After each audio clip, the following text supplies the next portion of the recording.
everyone. I'm doing the reflection for today early before I get started with other things.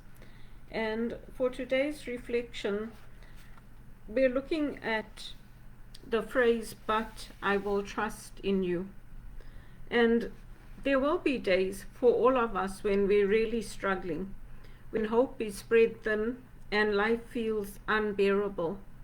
I know I have those days where I feel, you know what, you've prayed, you've been patient, but today you're spent and your burden is overwhelming you. And it's not just your health, it's financial, it's fear of the future, it's what is coming next, taking your steps in faith and things not working out the way that I would like them to work out. And we are assured by the Lord that we can go to Him, we can cry out to the Lord, cry out and then sit and rest in silence. Even Jesus had times where He wept. Even Jesus had times where He felt overwhelmed. He felt it. He felt, I'm overwhelmed. He felt fear. He felt sorrow. Jesus felt all the things that we feel. And we know that for us, God is our Father. Parents always feel their children's pain. Parents feel their children's joy. And so too God feels for us, and He feels with us. He may not be able to remedy the situation right now or in the way that I hoped, but He promises to give me strength every day. He promises to provide what I need to persevere, to get up and try again. And He promises that I will never be alone in my suffering and in the changes I have to make to adapt to different situations. And He promises you the same thing. Jesus promises that if I commit to being still in Him, He will come and He will put His arms around me and He will hold me tightly. He'll send His angels to accompany us on this journey in life. Angels appeared to the shepherds. Angels appeared to the poor, to the lowly, before Jesus' birth. And angels bring messages to us that at first may seem frightening. They may seem confusing. They may seem to be messages that we cannot understand. And it's okay to let our feelings out to God, to tell God how we feel, to talk to Him in our prayer. And we know that God doesn't ignore us. He's heard it all. When we look at King David expressed his feelings to God in Psalm 55. And he said to God, "Who will give me wings, God?" So basically he's saying to God, I want out of here. I've had enough of this. David held nothing back from God. He was real. He was vulnerable in his misery, but also in his hope. And so I too, and you too, can do that. You can be vulnerable before God. You can express your feelings to God. And you can go to God with your real self. You don't have to put on a facade. You don't have to put on an image. You don't have to with God. And we feel free to go to God with our real and raw self in our distress and do what David did and say to God, all this is coming against me, but I will trust in you. And that but changes everything. I will trust in you. God hears us in our pain. He holds us with loving arms.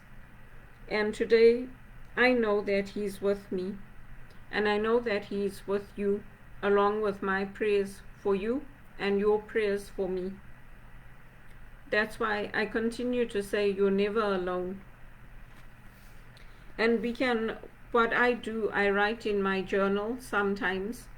We can talk to God wherever we are. We can talk to Him in a church, in our homes. We can have silent prayer time with Him. And the scripture for today, it's Psalm 55:16-17. But I will call on the Lord. and the Lord will rescue me. Morning, noon, and night I cry out in my distress, and the Lord hears my voice. Again, that's Psalm 55, 16 to 17. But I will call on God, and the Lord will rescue me. Morning, noon, and night I cry out in my distress, and the Lord hears my voice. And the world is in distress right now. The world is in distress in a way that maybe it hasn't been before, not just with wars and earthquakes and floods and fires, but the earth seems to be groaning under the weight of what's happening to it. So too I continue to say, but I will trust in the Lord. And that's one of the good things about knowing our faith and also knowing your people on the team. You don't just place people on a team without knowing them, without knowing their strengths, their weaknesses, what are the best areas to place them in. Even if you look at Jesus, he chose people and he placed them on his team. He placed them according to where he wanted them to be and where he knew they would be best to help him in his ministry. So that's important for us too, to remember on our teams. So I wanted to do the reflection early today because yesterday I left it till very late. I thought, let me just do it now, and that way the content is up there and people can go back and review it. I do download my content and then I put it on YouTube as well, which is a different channel. But I wanted to share that now so that I can then go on and do other things. And with Facebook, we do have options with the pages where you can schedule your posts. I don't do that. I like to do them as I go. And a lot of places do that. You can even pre-record your messages. So a lot of newspapers now or reporters will pre-record the news and they'll put it on. So when you see that countdown coming, you know it's been pre-recorded. The same thing with some of the mass, the same thing with some of the prayers like the rosary. Not all places are doing it live. I'm doing mine live because I prefer to do it live. That way I know how I will be live when I actually do my presentations in front of an audience. And it also gives me the opportunity to see where I need to improve, what I need to change. I don't put it out perfectly because that's what helps me to grow and to learn. And so that's the reflection for today. And for me it's an apt reflection because that's what I'm saying. Lord, all of this is coming against me, all the storms of life, and I will trust in you. The scripture, the reflection says, but I will trust in you. I'm saying, and I will trust in you. Despite that, I will trust in you. And when the storms of life are raging, that's when I need God's guiding hand most. I don't need people as much as I need God, because God helps me to make the decisions that are right for me and the choices that are right for me. And that's what I count on. In the storms of life, in the raging waters, in unemployment, in lack of respect, in lack of income, I say, Lord, I will trust in you. Doesn't matter who hates me, it doesn't matter who loves me, it doesn't matter what people think. It matters in a way, yes, to a certain degree, but it's not the ultimate goal. It doesn't matter to the extent that I will still trust in the Lord when the storms of life are raging, and that's when I will dig my heels in and I will dig my roots deep into the ground to find that living water that will spring up within me and that will continue to bring me hope and faith and renewal of what is life-giving for me. because I can't control the circumstances of what people are doing to me and what people are doing to Canada, but I can control only what I can control. And that's my attitude. That's what I'm putting into my body, my mind, my spirit, and strengthening my faith.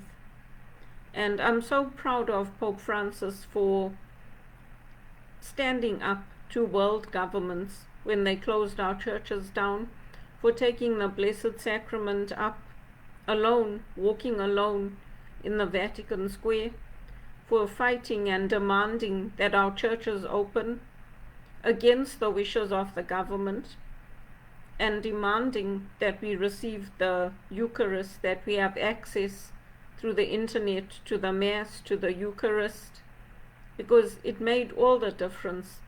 You know, in America at one time, the faith was so strong that the churches were so full, people used to sit in their car and they had to stream the Mass through the radio stations in the cars. And even when there are times where the governments shut down the churches and they went against the churches, people found a way, even back then. They would sit in their car and they would listen to the Mass. And so I'm proud of Pope Francis for doing that, because they could have put him in jail, just like how they reported us for standing in the back of the church. We were not even harming anybody. We were standing in the back of the church waiting to receive the Eucharist. But that's how people come against us, and that's how people came against Christ. And they said they did it in the name of compassion, but it was the most uncompassionate thing to do.